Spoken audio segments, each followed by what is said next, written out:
What's up friends, Andrew here. Welcome back to Joe Tutorial, and in this video I'm going to show you how to change your text style in Canva. Now once you're in your Canva design, guys, you want to go ahead and click on any text that you want to change the style for. So let me take this 2FA as an example. Once I click on it, then you'll have the menu options up here at the top.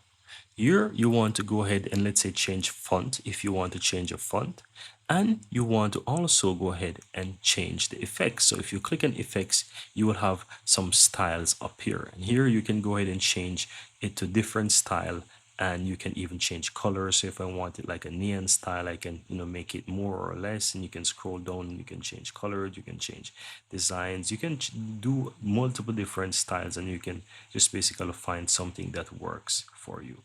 But that's how you can easily go ahead and change the style. So as I said, you can select a style, and if you want to make it even better, you can change color, you can go ahead and change size, you can change transparency. So if you want it to be a little bit transparency, all of this actually plays into the style as well. If you want to change a font, you can also click on font and find something that you want to use.